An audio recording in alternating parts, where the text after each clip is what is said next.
binomios, uno de los dos términos, tienen que pasar al exponente del otro. Aquí se los puse, tenemos el 2 por 10 elevado a la 3, lo pasé igual, pero en este caso lo que hice fue recorrer el punto 1 a la derecha. Si recorro el punto 1 a la derecha, le resto 1 al 4 y se hace 3, y ahí está, 20 por 10 a la 3. Entonces ya lo pueden sumar, 2 más 20, 22 por 10 a la 3. Y les puse ambos casos. Primero se los hice pasando el 10 a la 4 a la 3, y acá se los hice al revés. Acá dejé el 2 por 10 a la 4 y lo que moví fue el punto en este. El punto está aquí, lo moví 1 a la izquierda, por lo tanto se le suma 1 al 3 y queda como 4. Y queda como 0.2 por 10 a la 4. 0.2 más 2. Ay, aquí no hice el cálculo. Pero aquí debería de ser 2.2. Voy a poner así nomás por encima.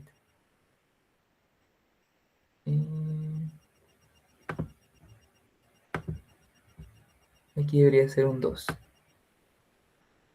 2.2. Perdón, no soy muy bueno escribiendo en laptop. Bueno, ¿qué es lo que... Si se dan cuenta de las dos formas, ¿cuál fue la más ventajosa? Pues esta de la derecha, porque en esta, acuérdense que les quedó un 22 por 10 a la 3, tienen que pasarle a la notación científica, es decir, hacer un paso más para recorrer el punto. Que aquí pues ya está directo, porque queda en el intervalo del 1 al 9. La resta es prácticamente lo mismo que la suma, solo que pues ahora el número de la izquierda se le van a restar el número de la derecha, o si aquí hubiera un negativo, pues ya saben, me imagino que ya saben hacer esto. 8 pues menos 2 son 6 y dejan el exponente igual. Igual, si en caso de que el número resultante, la parte de la izquierda, fuera mayor a 9 o menor a 1, pues tuvieran que recorrer el punto. Bueno, y nos vamos a la multiplicación. Primero, un número en notación científica, pues por un número normal. Simplemente multiplican el número por la parte de la izquierda. 3 por 5, 15. Y recorren el punto, que es lo mismo que les estaba explicando ahorita. Ahora, si multiplican dos números en notación científica, lo que hacen es que multiplican la parte de la izquierda por la parte de la izquierda. 2 por 4, 8. Y multiplican la parte de la derecha por la parte de la derecha. Si ustedes recuerdan las leyes de los exponentes, cuando multiplican un número por otro número y tienen ambos la misma base, pero diferente exponente, lo único que se hace es que se suman. La base se deja igual como 10 y se suman. 4 más 5, 9. Ahí está. Y ahí está el resultado. Y aquí por último, que cuando elevan al cuadrado están haciendo una multiplicación, pero pues es lo mismo que lo de ahorita. Imagínense que acá tienen otro por 3 por 10 a la menos 6, multiplican el 3 por el 3, que es lo mismo que 3 al cuadrado, y el 10 a la menos 6, 10 a la menos 6 al cuadrado. Por leyes de los exponentes, el 10 se deja igual, y 2 por menos 6, menos 12, y 3 al cuadrado, pues 9. Y en la parte de la división, pues es lo inverso a la multiplicación. Acá tenemos 9 por 10 a la 5 entre 2 por 10 a la 2. Lo que se hace es que se divide la parte de la izquierda entre la parte de la izquierda. 9 entre 2, 4.5. Y ahora, pues la parte de arriba se pone positiva. O sea, la base se deja igual en el 10. La parte de arriba se deja positiva, la parte del numerador. Y la parte del divisor, pues se pone negativa. 5 menos 2, pues 3. Ahí está. ¿Tienen alguna duda de cómo hacer operaciones?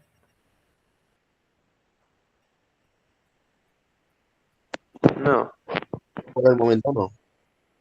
Como les digo, o sea, esto lo van a hacer cuando tengan números enteros en la parte de la izquierda, si lo quieren hacer. Si no pueden, pues utilicen su calculadora. Pero es importante que lo sepan. Y bueno, ahora sí continuamos con lo que estábamos viendo en la clase anterior, que eran las conversiones. En este caso vamos a ver las de temperatura. Si ustedes recuerdan, en la clase anterior mencionamos que las mediciones eran de manera arbitraria, que ocupábamos un patrón de referencia. Bueno, vamos a empezar hablando de la escala Celsius, que es la que nosotros pues comúnmente trabajamos. ¿Cómo se definió esta escala?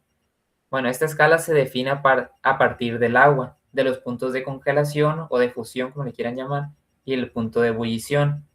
Al punto de fusión del agua o de congelación se le dio un valor de 0 grados Celsius. Y al punto de ebullición se le dio un valor de 100. Y pues obviamente se hicieron 100 intervalos y a partir de ahí pues se fueron calculando otras temperaturas.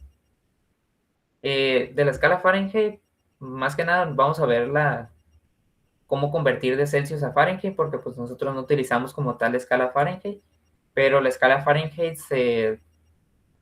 no está ¿cómo decirlo? No es tan lógico cómo definieron la escala, porque la escala parte a través de la temperatura corporal y otra cosa que es la temperatura mínima que Fahrenheit pudo registrar en su laboratorio, que pues no es algo, pues, ¿cómo decirlo? No encuentro la palabra.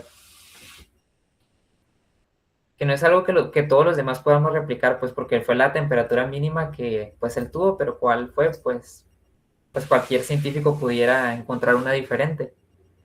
Y bueno, la escala Kelvin, que si ustedes recuerdan era la del sistema internacional, eh, bueno, esta parte de un principio, pues, que la tercera ley de la termodinámica dice que el 0 Kelvin, es decir, que hay una temperatura mínima a la que se puede llegar. Y para entender esto tienen que entender, pues, qué es la temperatura. La temperatura se podría entender eh, como una... se me fue la palabra. Como... Bueno, como la energía cinética promedio de las moléculas. Es decir, todas las moléculas ustedes saben que están vibrando en el estado sólido y en el caso de los gas, pues se están moviendo de manera libre. La temperatura es lo que mide, como qué tanta energía cinética promedio tienen las moléculas. Y obviamente si estamos hablando que la temperatura se mide en términos de qué tanto se mueven las moléculas, pues va a llegar a un punto en el que no se mueven, que eso es lo que se conoce como el 0 Kelvin, el cero absoluto, la temperatura mínima a la que se puede llegar. Y bueno, la temperatura en Kelvin se define en base a la escala Celsius. Es decir, si ustedes aumentan un Kelvin, en la escala Kelvin están aumentando 1 grado Celsius en la escala pues, Celsius. Pero los difiere un factor de 273.15. Aquí está 273, pero más exacto es 273.15, que es pues la diferencia. Entonces ustedes nunca van a tener una temperatura en Kelvin negativa, porque la temperatura mínima que pueden tener es el 0 Kelvin. Y por eso es que es la escala del sistema internacional, porque el hecho de que tengan valores de temperatura negativos, al momento de meter valores a ecuaciones, pues ya se vuelven un tanto ilógicos los valores. Por ejemplo, pudieran llegar a tener, por ejemplo, masas negativas, presiones negativas, volúmenes negativos, etc. O cantidad de moles negativas. Pero bueno, y para explicarles cómo pasar de una escala a otra escala, antes tienen que saber qué es una función matemática. Entiendo que algunos en primer año no ven qué es una función y pues me imagino que hay algunos que eran de primer año, que acaban de pasar a segundo año de preparatoria, y por eso les voy a dar una explicación rápida de qué es una función. Bueno, según la definición que saqué, una función es una regla o relación matemática que asigna a cada elemento de un conjunto de entrada llamado dominio un único elemento de un conjunto de salida llamado codominio. Bueno, para explicarles esto, dije, me voy a ir a algo que todos conocemos, y dije, pues, qué mejor que Minecraft. Aquí hablamos de dos conjuntos de valores. En este caso tenemos tablones de madera y estos, ¿cómo se llaman? Se me fue el nombre. Estos son troncos de madera. Ok, la función lo que nos dice es, si metemos una cantidad X de troncos, ¿qué cantidad vamos a producir de tablones? Y la función que define pues esta producción o esta fabricación, se puede decir que es f de x igual a 4x, donde x va a ser la cantidad de troncos que metamos y f de x va a ser la cantidad de tablones que vamos a producir. Por cada tronco que metamos, pues vamos a producir 4 de tablones y por eso está este 4 ahí. Pero bueno, este era nomás para explicar una función. Pero existen diferentes tipos de funciones. Dentro de esa clasificación existen unas que se llaman polinomiales, así como las ecuaciones matemáticas que tenían de primer orden, segundo orden y tercer orden, etcétera, a la enésima potencia. Pues aquí también, eso también aquí aplica. Y tenemos unas muy comunes que son las líneas rectas, que van a tener la forma y igual a mx más b, donde y es lo mismo que f de x. Eh, f de x quiere decir que pues tienen una incógnita que está en función de x, es decir, que depende. Por ejemplo, aquí los tablones que vamos a producir van a estar en función de cuántos tablones pues recolectemos o cortemos. Bueno, pues eso es lo que significa. A la x se le llama variable independiente porque pues ustedes pueden cortar en este caso, por ejemplo, cualquier cantidad de tablones que ustedes quieran, pero la cantidad de troncos, pero la cantidad de tablones que van a producir pues va a depender de cuántos cortaron. Los tablones dependen de cuántos troncos cortaron. Pero bueno, ya dejamos el ejemplo de lado y volvemos a esto. Y igual a mx más b. ¿Por qué les pongo esto? Bueno, ahorita les voy a explicar qué es, pero m es la pendiente, la x ya la tienen aquí, es la variable independiente, y la variable dependiente, y b es algo que se llama ordenada al origen. Me regreso acá.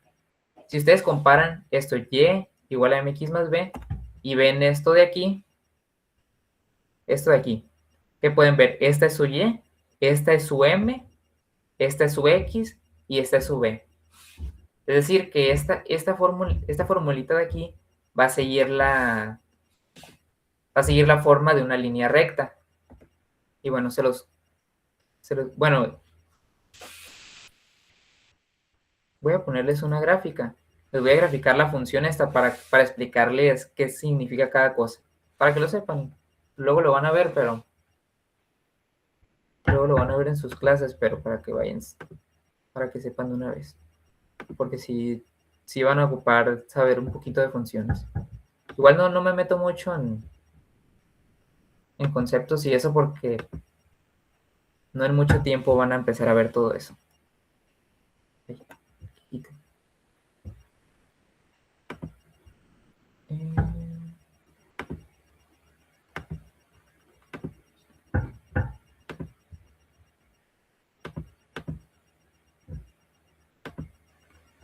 Un momento, estoy poniendo GeoGebra.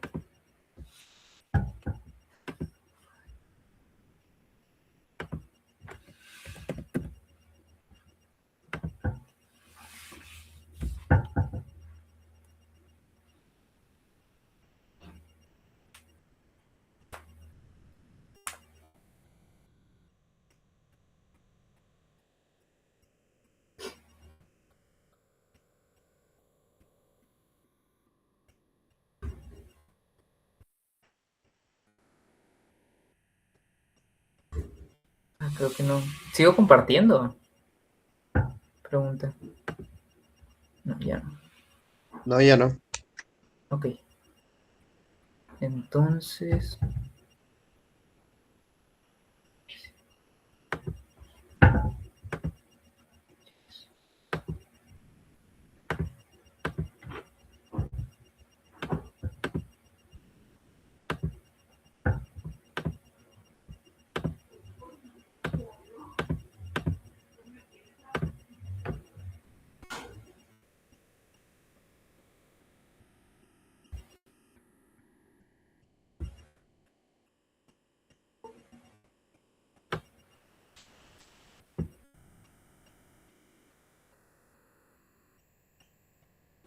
Ok, entonces comparto acá.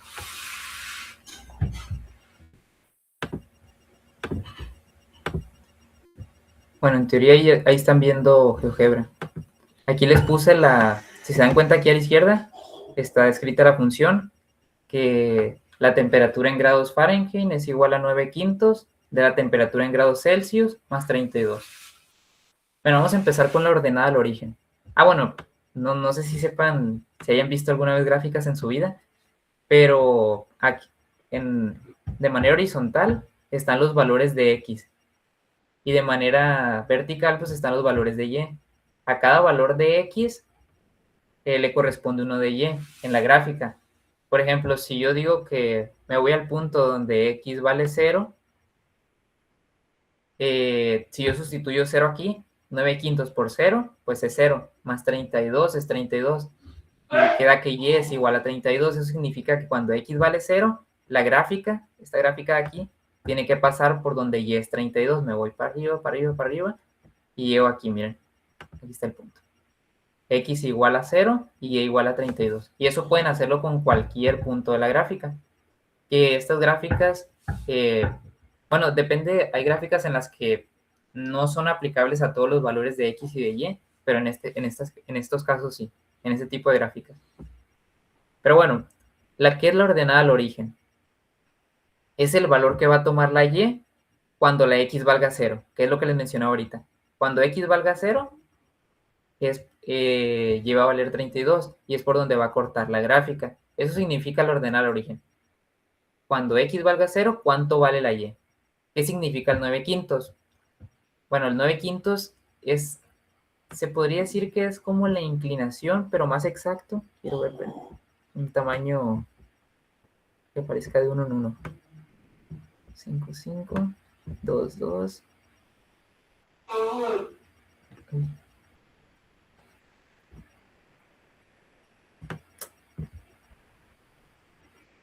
Ahí estaba. Ahí está. Ahí va la gráfica de 1 en 1. ¿Qué pueden ver con la... Me voy a ir hasta acá. ¿Qué pueden ver? Aquí vamos a subir, acuérdense que de izquierda a derecha es 1. Avanzamos 1 en la X. Avanzamos 2, avanzamos 3, avanzamos 4 y avanzamos 5. ¿Ok? Vámonos hasta aquí. Bueno, voy a poner un punto. Seguimos esto. Aquí. Voy a poner un punto. Él está aquí, ¿verdad? Creo que sí. 1, 2, 3, 4, 5. Avanzamos 5 en la X. Y vámonos ahora para arriba. Del 32 al 41, ¿cuál es la diferencia? 41 menos 32. O sea, aquí subimos 1, 2, 3, 4, 5, 6, 7, 8 y 9. Si se dan cuenta, la gráfica subió 9 en las y avanzó 5 en las X. ¿Y cuál era la pendiente que teníamos? 9/5. Eso es lo que significa la pendiente. ¿Cuánto va a avanzar en la X? En la Y, perdón, dependiendo de cuánto avance en la X. En este caso tenemos que cada que avance 9 en la Y, va a avanzar 5 en la X. Es lo que representa la pendiente en una función. Pero entonces, ya viendo esto, vámonos a meter valores. Por ejemplo, bueno, aquí yo creo que sí me voy a ir al iPad porque no sé escribir aquí.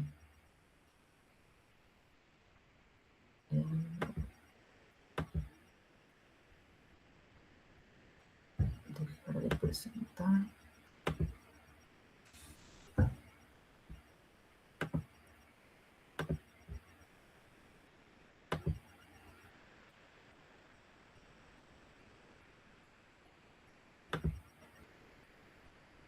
Bueno,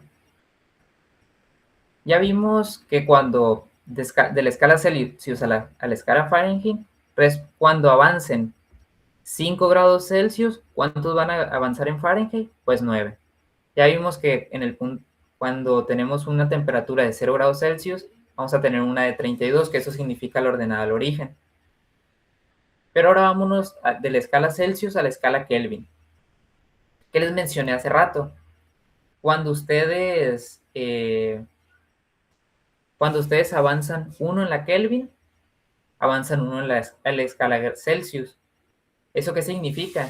Significa que la pendiente va a ser 1 respecto. Cuando avancen 1 de este, avanzan 1 de este. 1 entre 1, 1. Por lo tanto, no ven ningún número como aquí.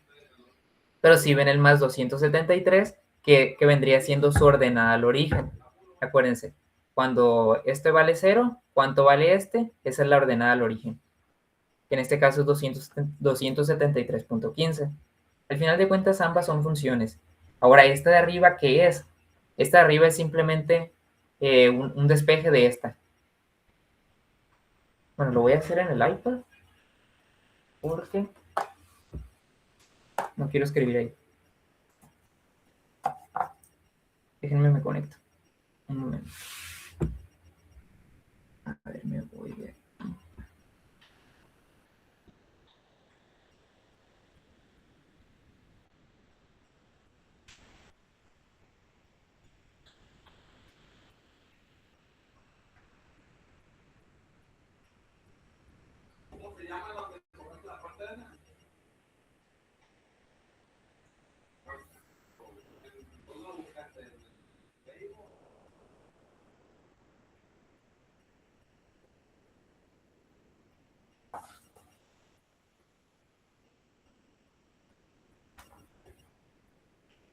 Ok, entonces dejo de presentar aquí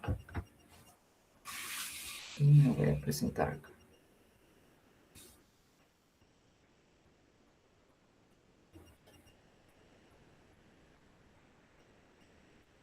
¿Dónde está?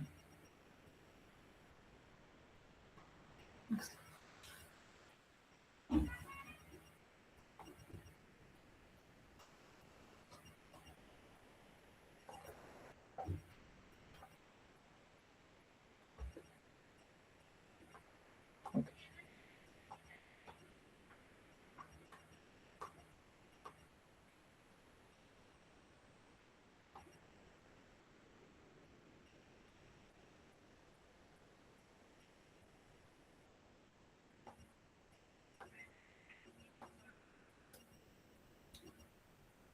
Bueno, voy a copiar la que tenemos. De una vez a la temperatura, esto viene así en el chunk, pero a la temperatura en grados Fahrenheit, a la incógnita le voy a llamar y a la en grados Celsius le voy a llamar X. Porque a veces se confunde mucho que tienen, por ejemplo, 9 grados Fahrenheit y acá a la izquierda tienen signo de interrogación grados Fahrenheit. El signo de interrogación significa una incógnita, entonces, pues ya. Entonces ponemos Y es igual a 9 quintos de X más 32. Omití las unidades, nomás es para que vean cómo, qué es lo que se hizo de aquí a aquí. Primero, para despejar, pues a la X le molesta el 32, está sumando, lo paso restando. Eso todos lo saben. 9 quintos de X. Ahora, ¿qué le molesta? Pues el 9 y el 5. El 5 está dividiendo, lo paso multiplicando. El 9 está multiplicando, lo paso dividiendo. ¿Y qué nos queda? X es igual a 5. Ahí. 5 menos y menos 30. Ahora, si se dan cuenta, esa es la función que nos quedó, despejando la variable independiente. Si se van a la de arriba, bueno, creo que ya no lo ven ustedes, pero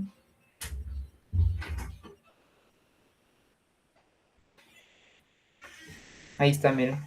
Ahí está su X,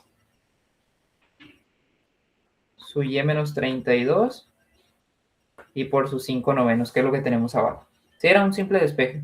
Nomás quería que vieran, por si no se acuerdan de la fórmula, por si no se la memorizan, ya sepan cómo pasar de una a otra, pues. Igual esto de que sigue la forma de una línea recta, se los explico para eso, para que puedan recordar mejor, pues, cómo pasar de una a otra. Y que que si no se acuerdan de las fórmulas, que simplemente acordándose de esto, miren, que 0 grados Celsius es igual a 32 grados Fahrenheit y que 100 grados Celsius son 212 grados Fahrenheit, con esos 4 valores que hagan esto de aquí. Utilizando el concepto de la pendiente, que es lo que les dije ahorita, que en este caso vendría siendo 212 menos 32 entre 100 menos 0. Bueno, 100 menos 0 es igual a 100. Entonces, si ustedes hacen ese cálculo, les tendría que dar los 9 quintos que dice la fórmula. Que, a ver, si ustedes recuerdan lo que les dije ahorita de la gráfica, pues es lo que representa la pendiente. Y por otro lado, pues el 32, pues acordándose que 0 Celsius son 32 Fahrenheit, pues ya lo ponen. Creo que casi no es muy común que ocupen utilizar la escala Fahrenheit, porque pues nosotros trabajamos más con el sistema internacional. Es más común pasar de grado Celsius a grado Kelvin, que si se dan cuenta es simplemente una suma. La temperatura que tiene en grados Celsius más 273.15, o si quieren pasar de Kelvin a Celsius, pues hacen una resta. Los grados Kelvin menos 273.15 les dan los grados Celsius, que es lo mismo, despejar este más de aquí, o lo pasan como negativo. Y bueno, vamos a hacer, yo les voy a hacer 1 o 2 ejemplos, o sea, ya metiendo valores, y tengo pues ejercicios para que hagan ahorita. Bueno, si tienen, por ejemplo, 50 Celsius y lo paso a Kelvin, pues simplemente sustituyo. Esto no debería ser difícil para nadie, pero me voy a la fórmula, pongo el valor, los Celsius más 273.15. Ahí.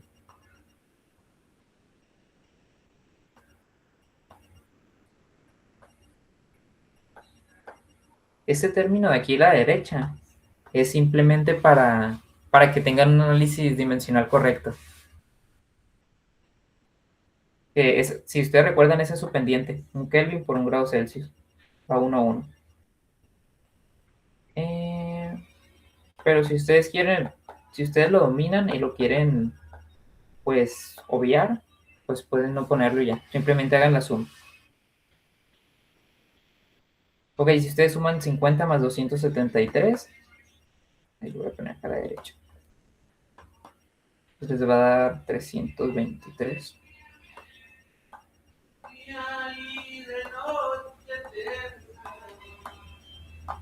Ahí, es un Kelvin.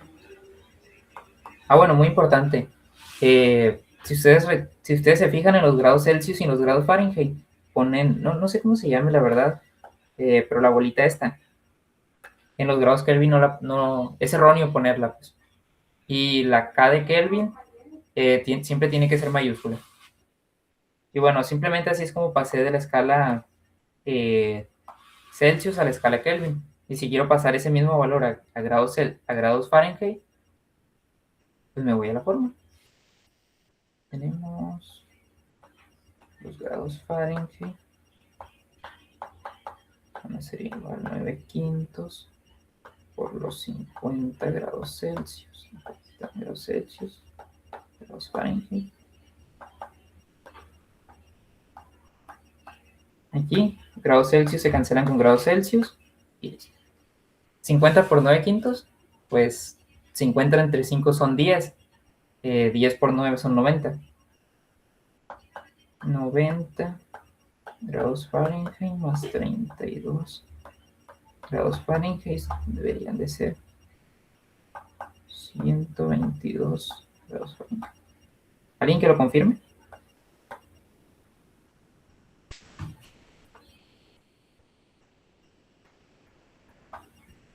Háganlo con su calculadora.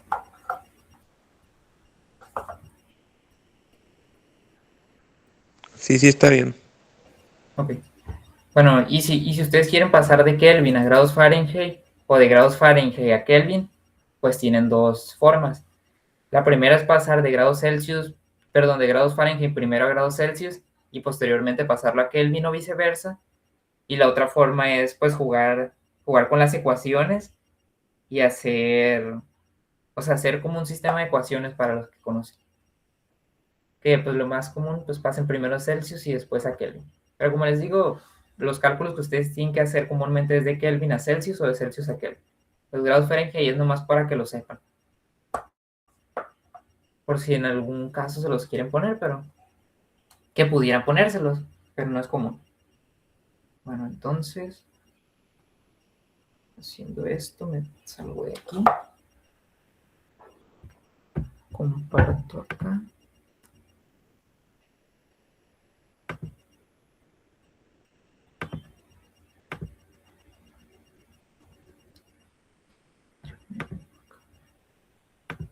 Vamos aquí. Hagan estos ejercicios. O sea, la flechita significa que 80 grados Celsius los conviertan a Fahrenheit. Que los 298.15 Kelvin los conviertan a Celsius y después a Fahrenheit. Y así. Ya saben, cuando terminen, levanten la mano.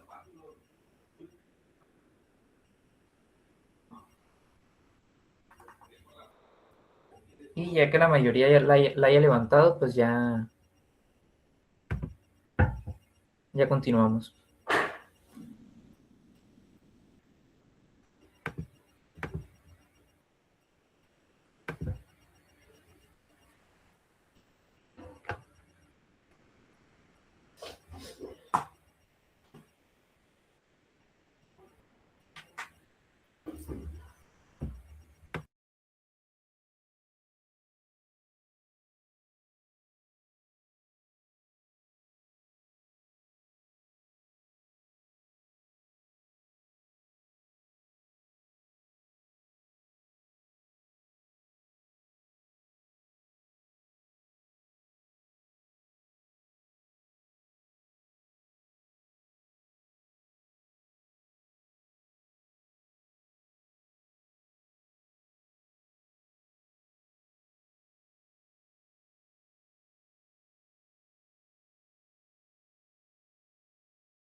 De casualidad, ¿alguien graba las clases?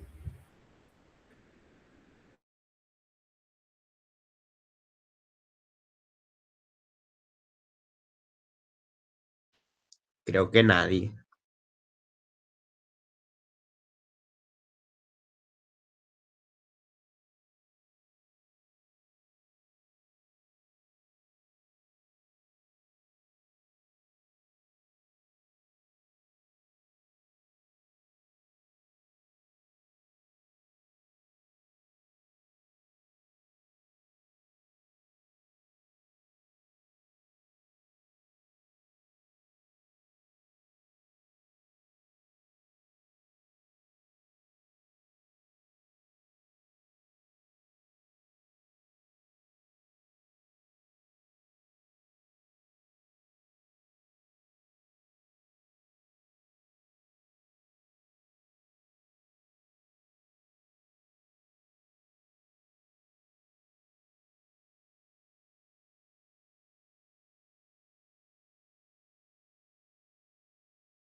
Una pregunta para los que ya terminaron mientras los demás trabajan. ¿Qué han visto en las clases?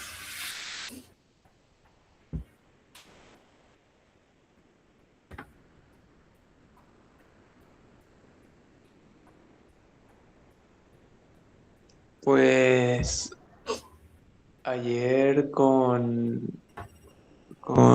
José Alberto, ¿qué se llama? Sí. Nos habló sobre eh, orbitales, números cuánticos, el modelo mecanocuántico del átomo. Mm, Y pues básicamente eso. También con Juan, creo que fue, nos habló sobre pues, el modelo de Lewis, de la estructura de Lewis, sí, eh, re- resonancia, híbridos de resonancia, carga formal. Y con Ignacio, pues, lo último que nos habló fue de los isótopos. Ah, ok, ya vieron eso. O sea, ya saben lo que es la unidad de masa atómica UMAS, saben lo que son masas atómicas, masas molares. Sí, por favor, díganme, es que ocupo saber para ver cómo, si se los ocupo explicar yo o si no, pues. Porque a continuación vamos a ver lo que son concentraciones. Y si no saben, por ejemplo, qué es un mol o cómo pasar de masa a mol, pues no tiene mucho sentido que les explique, pues. Entonces, para ver qué les explico primero. Pues aún no nos han hablado de eso. Tal. Ok, sí, está bien.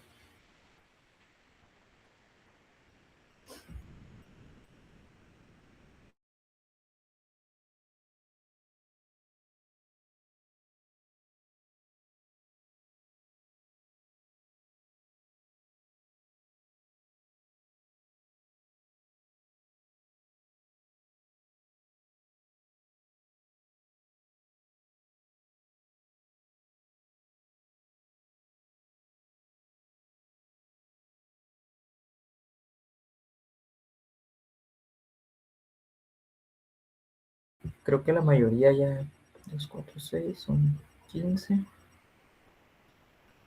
La mayoría ya levantó la mano. Eh, como son varias respuestas, voy a agarrar la lista y que cada quien me diga una diferente. Por ejemplo, Adrián Espinosa, los 80 grados Celsius, ¿cuánto te dio en grados Fahrenheit? Me dio 176 grados Fahrenheit. Los demás, ¿están de acuerdo? Sí. Sí, Ok. Sí. A ver. José Alfredo Huerta, los grados Kelvin, ¿cuánto te dio en grados Celsius? 25. Y Jimena, los grados Fahrenheit, ¿cuánto te dio en ese caso? En ese caso.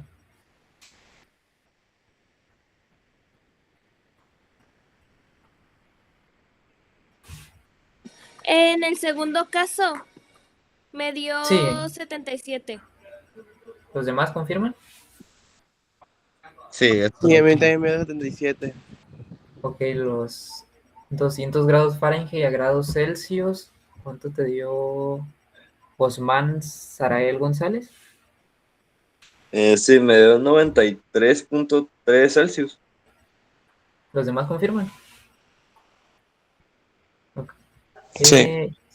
Y esa misma en ese mismo problema en Kelvin, ¿cuánto le dio José Bruno Sánchez? 366.48. ¿Los demás qué dicen? Sí. Ahí. Bueno, Damaris, ¿cuánto te dieron los 273.15 Kelvin a Celsius? Ah, ok. Los demás confirman. Sí. Sí. Pues sí. Y los 500 grados Celsius a Kelvin, a ver, ya no sé si Jocelyn, Alexandra, ¿cómo se lee? Alexandra.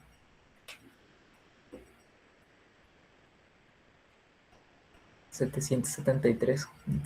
¿Los demás confirman? Sí, pues también no está muy. Sí. De manera mental, sin utilizar calculadora, se puede hacer. Comúnmente ya que trabajan mucho con conversiones de Kelvin a grados Celsius, ya no ocupan la calculadora. Para Fahrenheit sí, porque como la pendiente es diferente de uno, sí es muy complicado multiplicar algo por 9/5 que simplemente hacer una suma o resta. Bueno, entonces, no les he dejado la tarea porque aún hay varias cosas así básicas que quiero ver y quiero meter todo en una misma tarea, pero a ver si se las dejo en esa semana. Entonces, voy a dejar de compartir porque antes quiero ver. Dejar de presentar.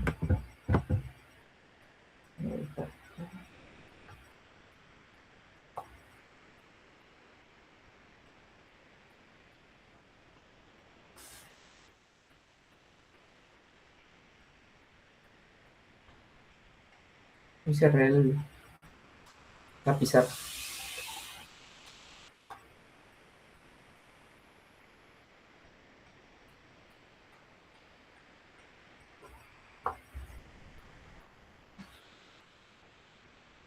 Bueno, como les mencioné, a continuación vamos a ver lo que son las concentraciones. Pero para saber lo que son las concentraciones, antes ustedes ocupan saber qué es una mezcla. Una mezcla, pues, es la unión de dos o más sustancias. Estas sustancias pueden ser, pues, elementos, es decir, átomos, como hidrógeno, nitrógeno, etcétera, o podrían ser compuestos. Podría ser dióxido de carbono, una sal, algún compuesto orgánico, etcétera. El caso es que tiene que haber dos o más sustancias. Y estas mezclas pueden ser de dos tipos.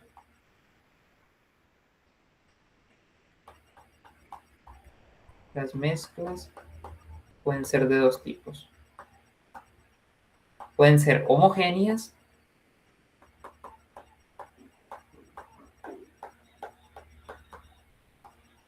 y pueden ser heterogéneas.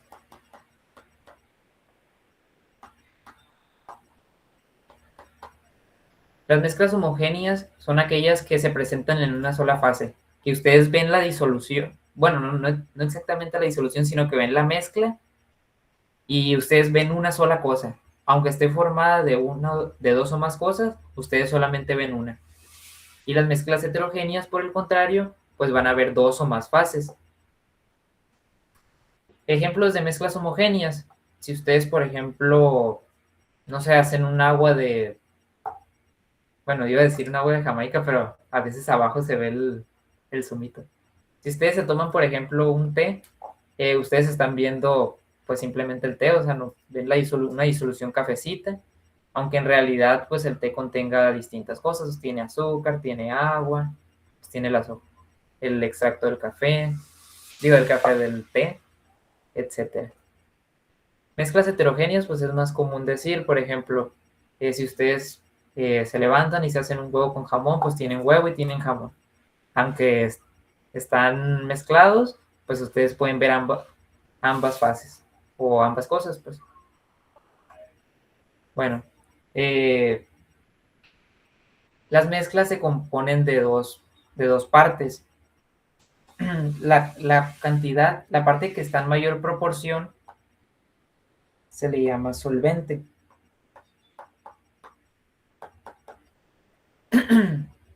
Y la parte que está en menor proporción se le llama soluto.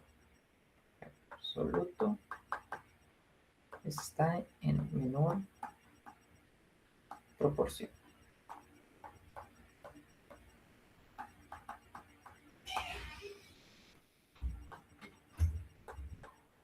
Está en una mayor proporción.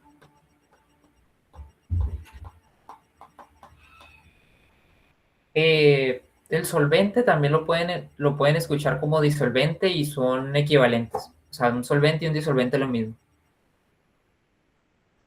Bueno, entonces, ¿qué es qué es una concentración? ¿O qué es una forma de expresar concentración? Prácticamente lo que nos dice la concentración es de un total de mi muestra que representa una sustancia en específica.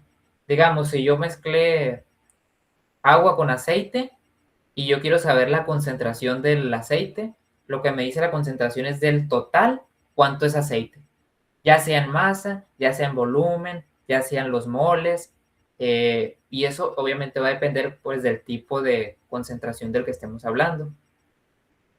Pero bueno, en pocas palabras eso es lo que representa una concentración. ¿Y por qué nosotros trabajamos con concentraciones? Es decir, ¿por qué no simplemente cuánta masa de sal hay o cuál es el volumen del aceite que hay en el agua? ¿Por qué trabajar con concentración? Bueno, esto es porque existen dos tipos de propiedades, es decir, las magnitudes de las que hemos hablado pueden pertenecer a dos conjuntos que son las propiedades intensivas o las propiedades extensivas. Voy a ponerlo así. Propiedades extensivas y intensivas. Por definición, las propiedades extensivas son aquellas de las que depende la cantidad de materia que hay en el sistema, pues para ellas. Y las intensivas son en las que no depende la cantidad de materia. Pero vamos a explicarlo con un sistema. Imaginémonos que esto es una habitación.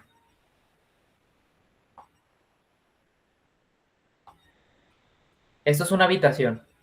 Y obviamente en esa habitación vamos a tener cierta temperatura, le vamos a poner T1, una temperatura 1, no la conocemos. Obviamente la habitación, el cuarto va a tener un volumen 1. Obviamente va a tener, por ejemplo, cierta cantidad de masa, M1. Obviamente va a tener, por ejemplo, pues una presión, P1, etcétera. Va a tener, pues, una infinidad de magnitudes ahí dentro. Pero ahora imaginémonos que nosotros tapamos, rompemos la habitación. Iba a decir, ponemos una pared, pero vámonos a un.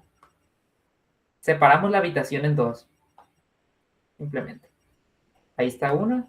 Bueno, aunque los tamaños no, las proporciones no coincidan, imagínense que estos dos representan este. Partimos de la habitación a la mitad. Las propiedades, es decir, las magnitudes que permanezcan iguales en ambas habitaciones, se dicen que son intensivas. Aquellas que cambien su valor, pues se dice que son extensivas. Por ejemplo, si aquí teníamos una temperatura de 10 grados Celsius, ¿qué temperatura vamos a tener aquí y qué temperatura vamos a tener acá? Utilicen la lógica. 10 grados Celsius. 10 grados Celsius. Entonces, si seguimos teniendo 10 grados Celsius y 10 grados Celsius, podemos decir que la temperatura, ¿qué tipo de propiedad es? ¿Intensiva o extensiva? Intensiva. Intensiva, muy bien. Pero ahora vámonos con el volumen. A lo mejor aquí teníamos un volumen de, no sé, las proporciones a lo mejor no están las de un cuarto, pero tenemos 5 metros cúbicos. Bueno, un número par, 4. Tenemos 4 metros cúbicos de volumen. ¿Cuál va a ser el volumen aquí y cuál va a ser el volumen acá? Sería 2 y 2. Serían 2 metros cúbicos y 2 metros cúbicos. Entonces,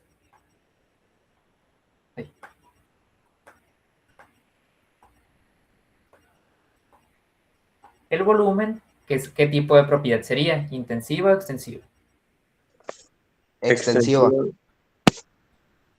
Bueno, ahora, imaginémonos que en la habitación, pues estaba todo totalmente disperso y teníamos, no sé, en total, entre todas las cosas que teníamos 10 kilos de X cosa. No sé. ¿Cuál sería la masa en cada uno? Si la dividimos en los dos cuartos. 5 y 5. Pues tendríamos 5 y 5. Entonces, la masa es ¿qué tipo de propiedad? Intensiva. Extensiva, porque depende de la cantidad de materia. Las intensivas son en las que no cambia el valor. Las extensivas son en las que cambia. Pero bueno, ahora existe una ley que dice que si ustedes tienen una propiedad extensiva, voy a ponerle x, y la dividen en otra propiedad extensiva, si tienen una propiedad extensiva y la dividen entre otra propiedad que sea extensiva, ustedes van a tener una propiedad, así le voy a poner, propiedad intensiva. ¿Eso qué significa? Que las concentraciones de la que estemos hablando, no importa la cantidad de materia que tengamos. Es decir, si nosotros tenemos, por ejemplo, un vasito de precipitado y tenemos una disolución y esta tiene una concentración C1, si agarramos una muestra de 1 mililitro, tomamos una muestra, así lo voy a poner, de 1 mililitro, la concentración que tengamos en esa muestra va a ser la concentración que vamos a tener en todo, pues en todo el recipiente. ¿Y eso para qué nos sirve? Pues imaginémonos que ustedes utilizaran toda su muestra, o sea, el total de la disolución que tienen para hacer su análisis. Ahora imagínense que les sale erróneo. Ya perdieron su muestra, ya perdieron toda su disolución. En cambio, si ustedes hacen el análisis en 1 mililitro, pueden darse el privilegio, pues, de repetir otra vez su análisis, o de si se equivocan, pues poder repetirlo, o simplemente, pues, para no, si ustedes necesitan la disolución que tienen, pues para no gastarla por completo. Entonces, por eso es importante trabajar a veces con concentraciones. Y podemos trabajar con concentraciones porque es una propiedad intensiva, que es lo que les explicaba. Ahorita vamos a ver las fórmulas de algunas unidades de concentración y van a ver que todas van a ser una propiedad extensiva entre una propiedad extensiva.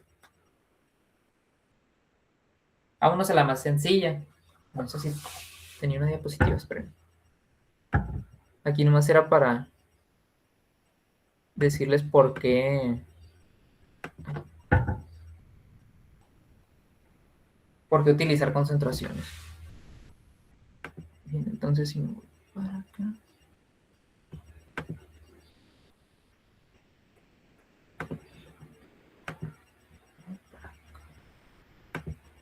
Listo. Bueno, la más sencilla, vámonos a los porcentajes en masa. La fórmula para calcularlos es que el porcentaje en masa va a ser igual a la masa de soluto, que acuérdense que el soluto era la parte de la mezcla que estaba en menor proporción. Va a ser la mezcla del soluto entre la masa de la disolución. Pero ahorita yo les hablaba de solvente o disolvente, no de masa de disolución. Bueno, la disolución va a ser la suma de todas las masas de la mezcla. En este caso, pues, estamos hablando de masas, pero podría ser volumen en otro tipo de concentración. Pero la disolución se refiere a la suma de todas las partes, pues. Bueno, la masa del soluto entre la masa de la disolución por el 100%, porque estamos hablando de un porcentaje. Bueno, aquí es más de trabajar. Esos problemas son sencillos. Voy a realizar el primero. Y los pongo a trabajar.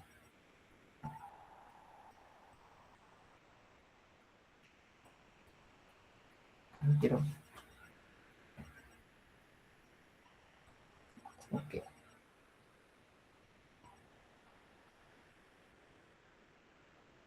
Dejo de compartir.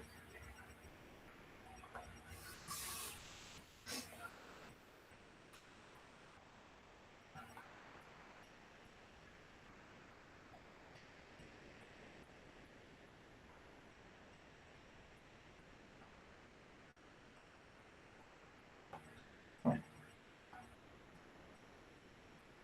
No quería salir yo en la captura, pero No. Bueno, si se dan cuenta, la masa de soluto, al final de cuentas es una masa, es una propiedad extensiva. La masa de la disolución, al final de cuentas es una masa, es una propiedad extensiva. Propiedad extensiva entre propiedad extensiva, que dijimos que daba una propiedad intensiva.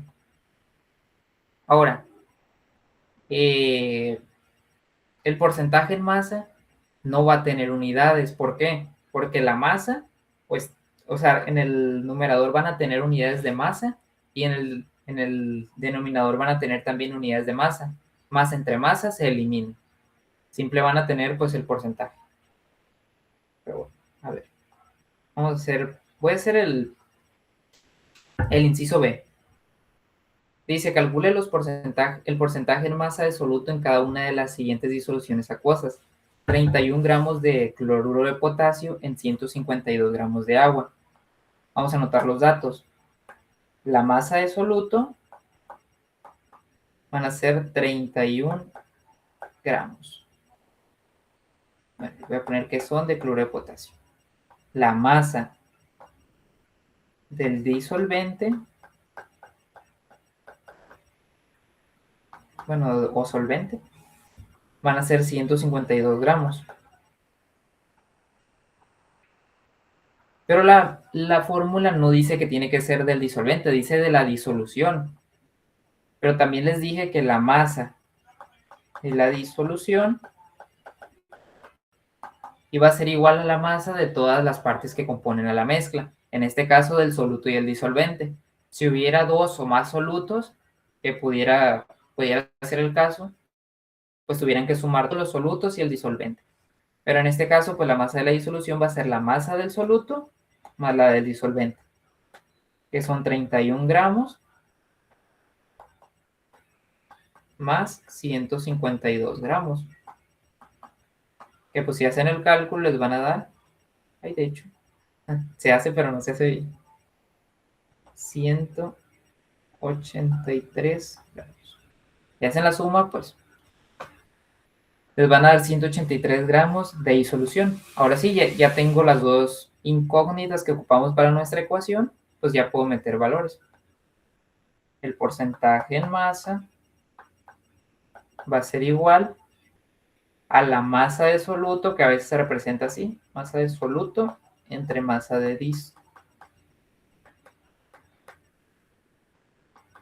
disolución por el 100%. Metiendo valores, van a ser 31 gramos sobre 183 y todo esto por el 100%. Aquí ya lo hacen con calculadora, ya no lo hagan mental. Si hacen ese cálculo, ¿cuánto les da?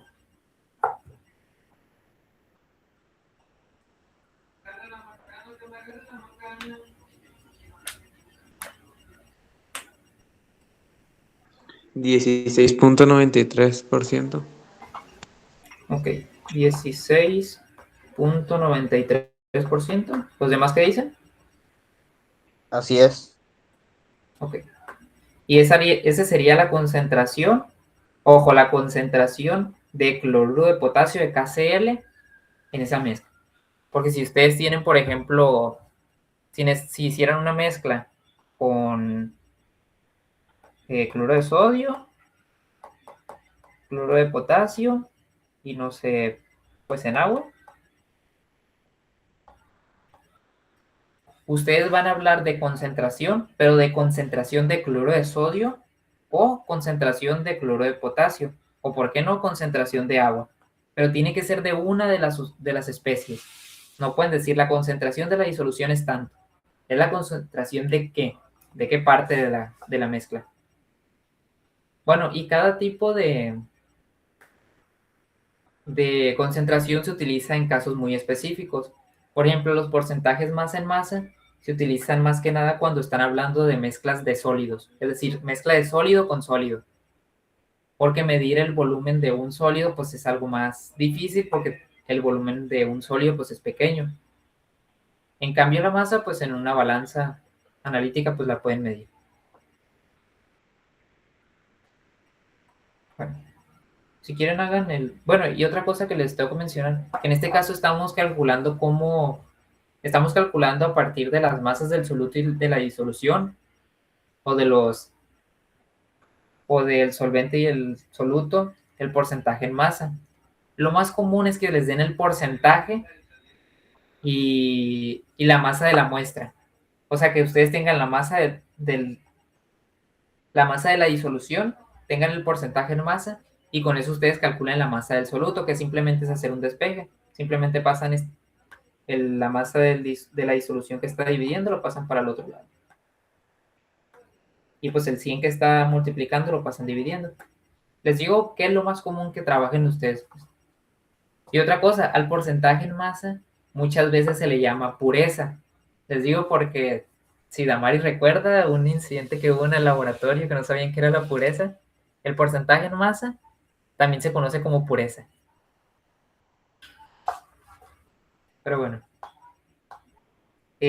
hagan el inciso A y el inciso C. Y cuando tengan la respuesta me dicen.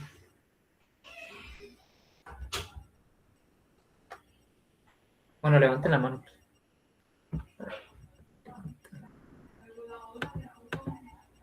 Según yo, sí están viendo.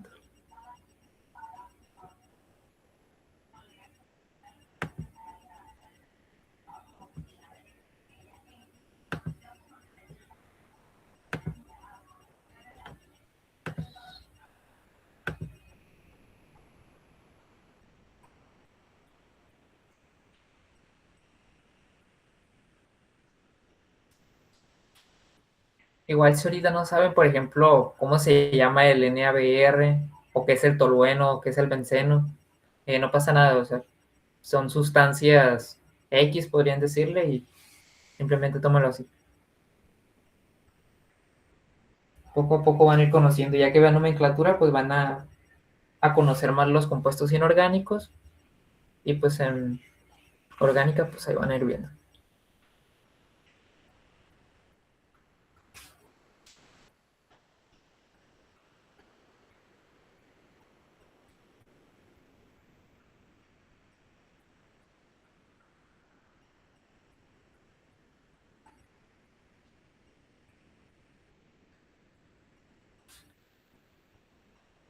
Descubrí que añadieron una opción de poner un temporizador. Y lo digo, tienen 5 minutos. Y ahí sale. Antes no estaba. No voy a quitar.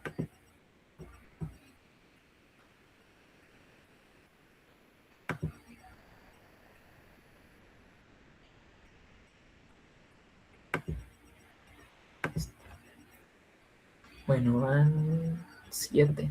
Vamos a esperar un poquito.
Creo que ya la mayoría terminó. Déjame ver. Sí, 12. Sí.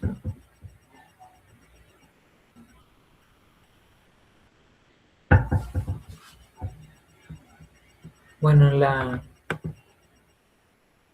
en el inciso A, ¿cuál fue la concentración que les dio?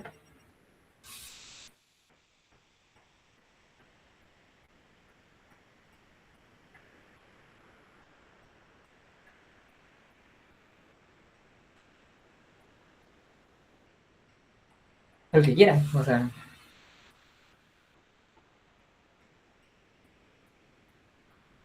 Me dio 6.57%. los demás. Me dio lo mismo. La tercera, la vencida. ¿Quién confirma? ¿O quién desmiente?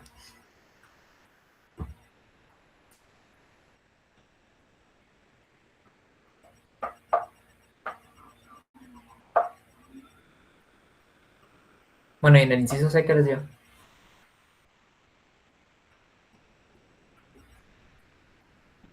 $13.43%. ¿Qué dicen los demás? Igual. Igual me dio eso. Si se dan cuenta ahorita, los cálculos son sencillos, no hay mucho... ay, apáguenle. No hay mucha complicación, pero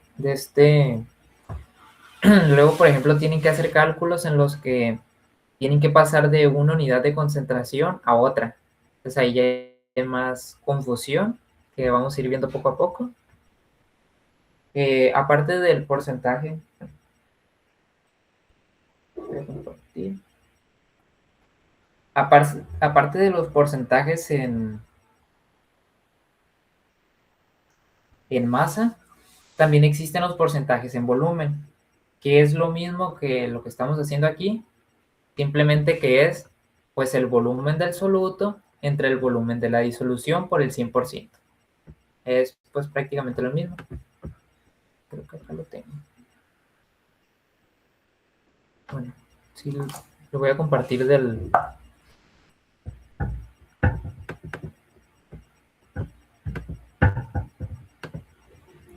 la laptop.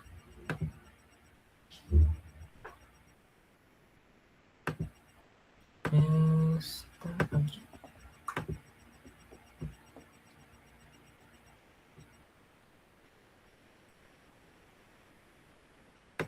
Bueno, ahí hay dos problemas en los que trabajan con porcentajes en masa, por si los quieren hacer. Tomen la captura. No se los voy a pedir si ustedes quieren. Y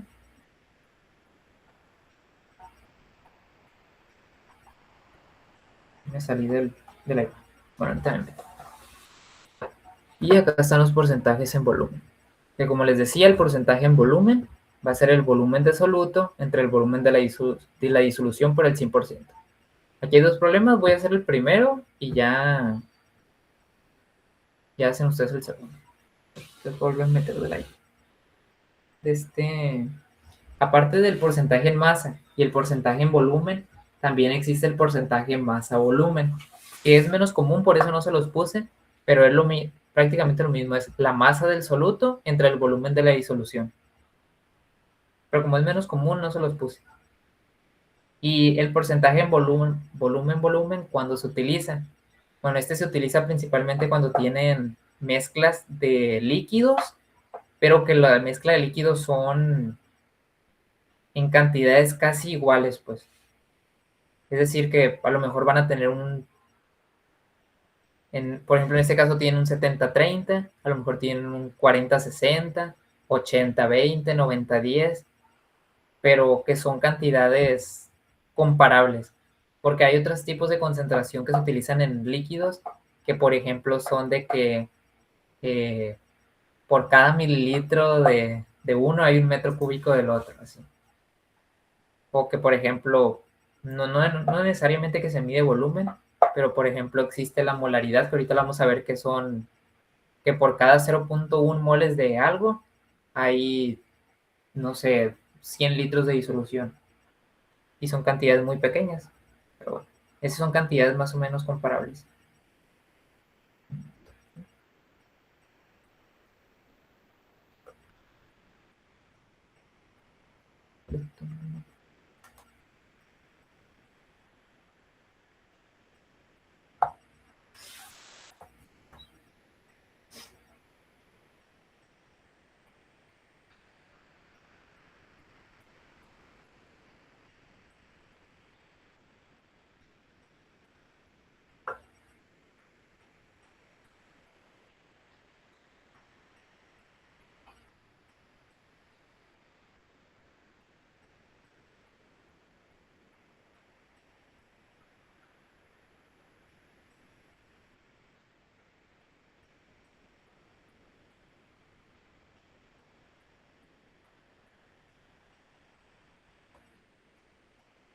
Bueno, ¿quién me ayuda a leer?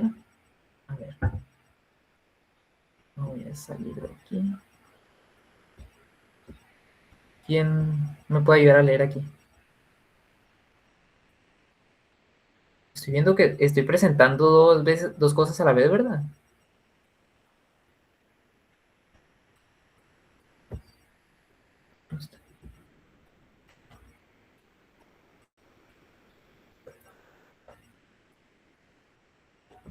¿Alguien que se ofrezca?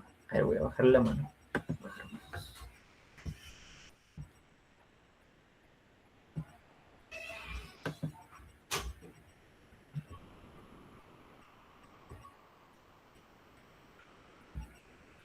A ver, Marie, ¿me ayudas a leer?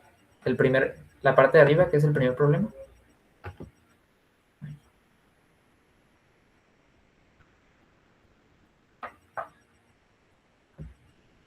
Sí.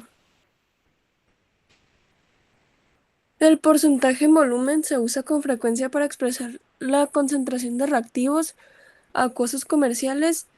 Si el ácido nítrico se vende como disolución al 70%, ¿cuánto soluto y disolvente se debe utilizar para preparar 500 mililitros de disolución con esta concentración?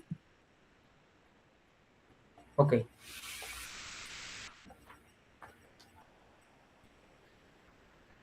Bueno, voy a recortar la parte de abajo. Siempre que tienen un problema, lo primero que tienen que ver es cuáles son sus datos. Porque muchas veces viene información de relleno, por ejemplo, la parte de arriba, que habla de cómo se expresa la concentración en volumen, etc. Dice que tienen un porcentaje en volumen del 70%. Y dice cuánto soluto y disolvente se debe utilizar para preparar 500 mililitros de disolución. Es decir, el volumen que les están dando a ustedes es de disolución, muy importante.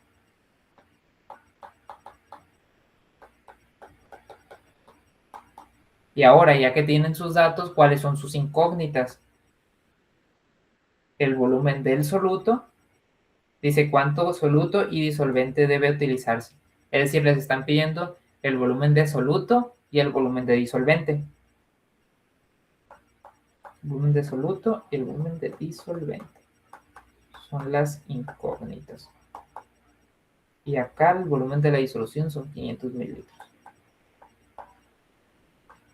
Ah, bueno, otra cosa que no les... Bueno, ahorita se los menciono en este. Que me pasó ahorita. En el porcentaje en masa, pero bueno. Ok, si nos vamos a la ecuación... Ay, no la tengo aquí. Esta aquí. Si nos vamos a la ecuación, tenemos el porcentaje en volumen. Voy a poner aquí. Este ya lo tenemos. El volumen de la disolución, pues el 100 no es una incógnita. Y de esta ecuación simplemente nos hace falta conocer el volumen del soluto, el cual es una incógnita del problema. Entonces, pues vamos a empezar calculando eso. Despejamos. Porcentaje en volumen es igual a volumen de soluto, volumen de disolución por 100, por el 100%. Entonces, despejando, acuérdense que esta es nuestra incógnita, pasamos el volumen de la disolución multiplicando porque está dividiendo y el 100 lo pasamos dividiendo. Está multiplicando, entonces el volumen de la disolución, el volumen del soluto, perdón. Ahí que hice. Omití la S.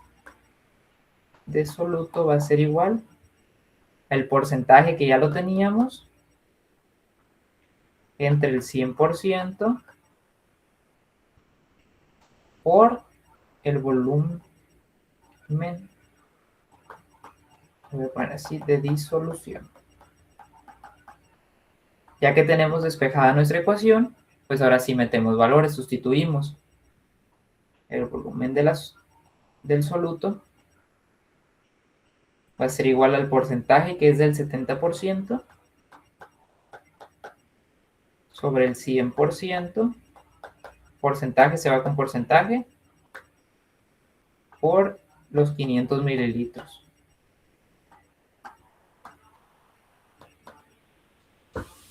Si dividen 70 entre 100 les va a dar 0.7, y 0.7 por 500, ¿cuánto es? 350. Ok, 350 mililitros. Esta va a ser los mililitros de el soluto que es ácido nítrico. Ahí está. Ya tenemos una de nuestras dos incógnitas, el volumen de ácido nítrico. Pero ahora, ¿qué dijimos? El volumen de la disolución, ¿a qué es igual? Al volumen de cada parte de la mezcla o de la disolución, que en este caso es el volumen de ácido nítrico y el volumen, pues, de agua. Creo que no mencionan que es de agua, pero bueno, cuando no les mencionen el disolvente, ustedes supongan que es agua, porque el agua es el disolvente universal. Pero si ustedes no les mencionan el disolvente, supongan que es agua. O simplemente llámenlo en este caso volumen de disolvente.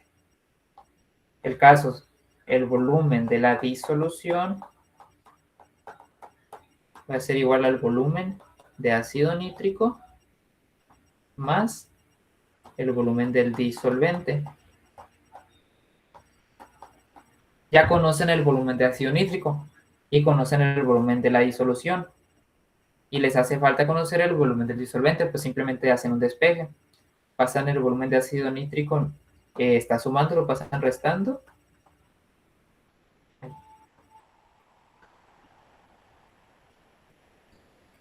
Y con eso van a obtener el volumen del disolvente, que van a ser 500 mililitros menos, ¿cuánto nos había dado? 350.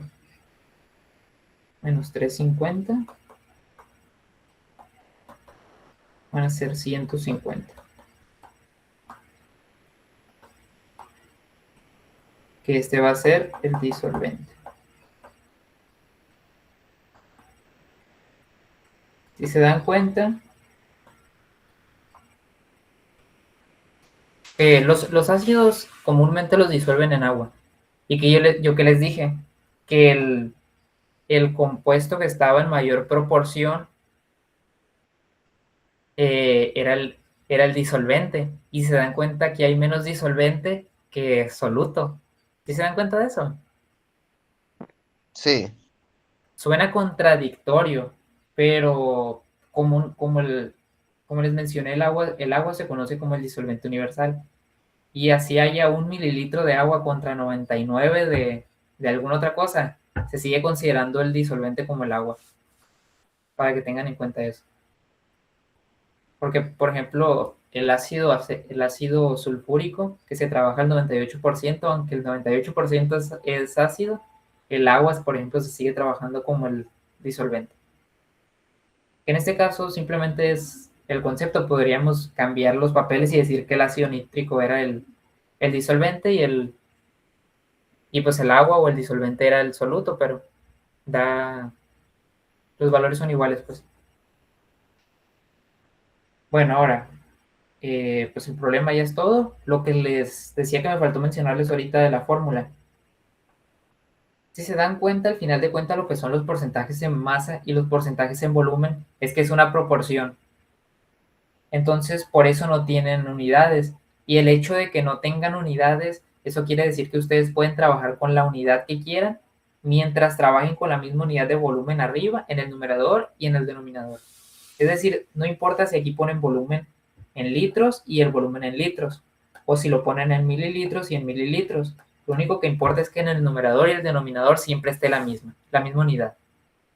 Por ejemplo, ¿qué no pueden hacer? No pueden poner el volumen del soluto en litros y el volumen de la disolución en mililitros. Eso ya es erróneo. ¿Sí, sí entienden lo que les quiero decir?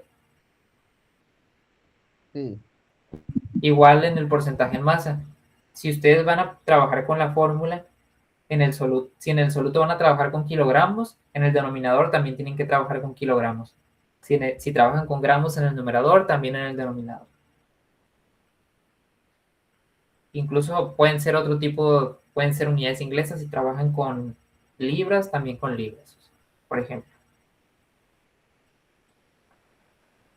Y bueno,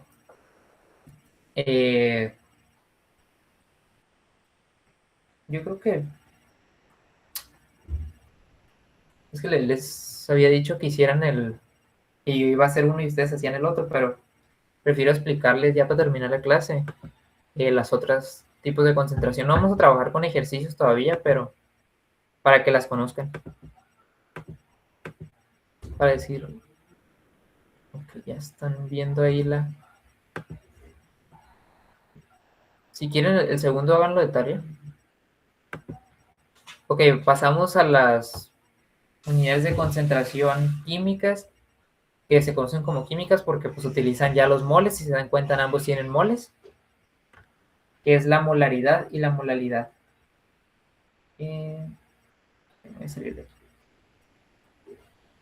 La molaridad es pues la unidad de concentración más utilizada por nosotros los químicos, que prácticamente ya que empecemos bien con las clases, va a ser la que más vamos a trabajar, que pues su fórmula es que la molaridad es igual a los moles de soluto entre los litros de disolución. Ojo, no es el volumen de disolución, son en litros específicamente. Y si ustedes hacen lo que hacíamos la clase anterior, pues si en el numerador tienen moles y en el volumen tienen litros, las unidades de la molaridad van a ser moles por litro, siempre. Por la definición de la unidad de concentración, que tienen que ser específicamente litros de disolución. Y ojo, son litros de disolución, no de disolvente. Ahora, ¿cuál es la diferencia entre la molaridad y la molalidad? En ambos tienen moles de soluto. Aquí lo que cambian es que en vez de utilizar volumen, en el denominador utilizan masa. Pero ojo, acá no es masa de la disolución, es masa del disolvente. No de disolución, de disolvente. Y específicamente en kilogramos. La molalidad se creó porque no sé si ustedes sepan que la temperatura es dependiente. El volumen, perdón, es dependiente de la temperatura. Es decir, un volumen, si ustedes lo calientan, ese volumen va a cambiar. Y por ende, si cambia el volumen, también va a cambiar la concentración. Entonces, en procesos o situaciones en las que la temperatura no es constante, la concentración tampoco va a ser constante. Por lo tanto, van a tener un margen de error, pues debido a ese cambio de concentración, debido al cambio de volumen. Y pues la masa pues no es dependiente de la temperatura, por lo tanto la molalidad va a ser fija.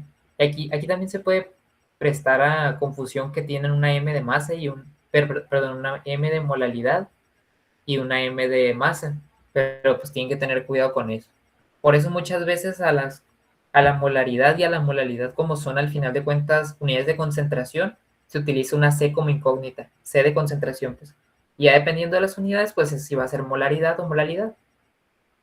Así como les mencionaba en la molaridad las unidades son moles por litros. Aquí van a ser moles por kilogramos. Y siempre que sea molaridad va a ser moles por kilogramos. No meto ejercicios de esto, de hecho sí había puesto más adelante, pero no meto ejercicios de esto porque ustedes todavía no saben como tal, o no les han enseñado, a lo mejor lo saben de sus prepas, pues el concepto de mol, de dónde viene, cómo calcularlo, cómo pasar de masa a mol, qué es una masa atómica, que creo que les preguntaba ahorita. Pero como les digo, la que sí les pido que se aprendan de memoria la fórmula, pues es esta, no es complicada, porque es con la que más vamos a trabajar. Y no son las únicas que existen otras. Por ejemplo, más adelante Aquí está la fracción molar. Bueno, y estas dos, ¿por qué les digo que es la que más vamos a utilizar? Porque esta se utiliza cuando tienen cantidades muy pequeñas de soluto en un líquido. Es decir, un sólido disuelto en un líquido. Que es más que nada con lo que vamos a trabajar en las reacciones pues de química analítica. Y la molaridad del caso más importante en el que yo he visto que se utiliza, pues son en las propiedades cuando hablan, por ejemplo, de disminución del punto de fusión, etc. Aumento en el punto de ebullición. Y bueno, ahora sí hablando de la fracción molar, esta se utiliza en mezclas específicamente de gases, que se puede utilizar también en otras, pero en otro tipo de mezclas, pero pues es en la que se utiliza normalmente. Que prácticamente lo que nos dice es la fracción molar se representa con X, la fracción molar de una especie Y, esa especie Y puede ser cualquiera, es igual a los moles de Y entre los moles totales. Al igual que lo que hablábamos ahorita de los porcentajes en masa, moles entre moles, las unidades van a ser adimensionales, es decir, no va a tener unidades, es una proporción. Igual los moles totales, pues va a ser la suma de los moles de todas las especies. Que igual estamos trabajando con moles, por lo tanto ahorita no nos metemos. Y existe otra que se llama partes por millón, que se utilizan cuando tienen cantidades muy pequeñas en ambientes muy grandes, que se utiliza principalmente en la atmósfera. Cuando hablan de la contaminación, por ejemplo, de la atmósfera, para decir, no sé, a lo mejor hay cierta cantidad de dióxido de carbono que es muy pequeñita comparado respecto a toda la atmósfera, pero existe. Y aunque sea pequeña, pues es dañina esa concentración. Y por hoy, ya la siguiente clase vamos a empezar a ver, pues voy a hablar a ver si les dan la clase pues de los moles y todo eso mañana pasado, los otros asesores, y si no, la siguiente clase pues yo voy a empezar con eso, y ya veríamos pues cálculos de los otros tipos de concentración y cómo convertir unos en otros. O sea, un tipo de concentración pasarla a otra. Por último, quiero tomar la foto.